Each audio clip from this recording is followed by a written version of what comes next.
Kyle hates hiking. He also hates GPS watches. I like Kyle, I like hiking, and I like my Garmin watch. When I ran across this video, it was the first time I'd ever heard a thru hiker talking about a piece of gear they didn't like that was small, functional, and lightweight. So I did some searching and I realized that Kyle isn't the only one who hates smartwatches. So what is it that people hate about watches? I'm going to talk about that in just a second. But first, I'm going to tell you why I think that a GPS watch is one of the most underrated pieces of equipment. This is my Garmin Fenix 6S. I got it in 2021. It's been going strong for over 4 years. I paid full price for it because I don't do sponsored gear reviews anymore. I got it because I used to be a Cento fan, but when I needed a new watch, my husband said, "We're a Garmin family now." And I said, "Cool, whatever." Here are all the features that I like on my watch. First, I love data. I like knowing all the things like my heart rate, the elevation, the temperature, the weather, how many steps I've taken, how much sleep I've gotten, and of course, the time. I don't like digging in my pockets for my phone all the time just to get that same information. This might be because pockets on women's hiking clothing usually really suck, or just because I'm lazy. Maybe I'm efficient, whatever. So I just push a few buttons and I can see a teeny tiny map. It's not the best for navigating, but it shows me just a little bit of information when I'm out on a hike. As a side note, this came in super duper handy when I was in Reykjavik a few weeks ago. I was walking around Reykjavik alone and maps of the area weren't uploaded on my phone. I couldn't remember where my hotel was, but I had started a walk.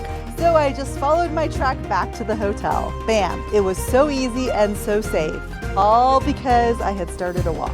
I like that smartwatches have all of this functionality that works in the front country too. I always start a walk when I'm traveling. I love to have a digital memory of where I went and what I saw that I compare with all the photos that I've taken. It's not always about the steps and the miles, but where you went and what you saw. This was a family vacation to Ireland. This was the Salkantay Trail. This was Kilimanjaro. This was Iceland. I just love looking at these routes, even if they're not backcountry routes. This watch has been a permanent fixture on my watch for the past 4 years. The only time that I took it off was during chemotherapy when I was also having some heart problems, and I didn't wear my watch for several months just because it was too depressing looking at my health stats. So I took my watch off so I'd feel better about my body and not get discouraged about what my body was going through. There are some downfalls to this watch. I wish that these watches were more affordable. As my husband said, we're a Garmin family, which means that all 4 of us in the family have Garmin watches on our wrists, and we've basically spent the equivalent of a family vacation to Europe on watches and other Garmin devices. Finally, the one thing that I don't like about this watch, which I think the thru hikers are going to agree with me on this one, is the battery life. If I'm not tracking any routes or doing anything with my watch, it'll last for several days.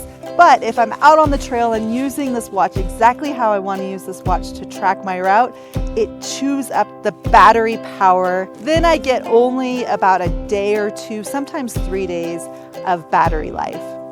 And this watch says that it has solar power charging capabilities, but I don't think so. I think that's just a marketing ploy, because even if I just set my watch in the sun all day long, it's not going to charge the battery, not even close. So what I don't like when I'm backpacking or on a big expedition with this watch is this: the heavy power bank that I need to bring along. So yeah, if you're a hiker that's concerned about weight and you don't use a watch and you don't track your stats, then for sure save a few ounces by not wearing a watch and not lugging along a heavy power bank with you.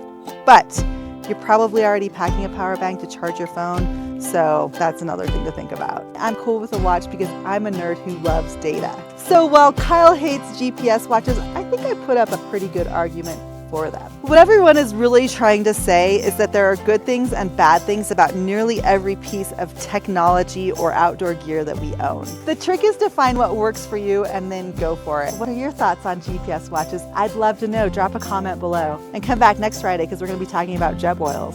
Do I love them? Do I hate them? Or both? Come back to find out, and while you're waiting, go check out this video because YouTube thinks you're going to like it.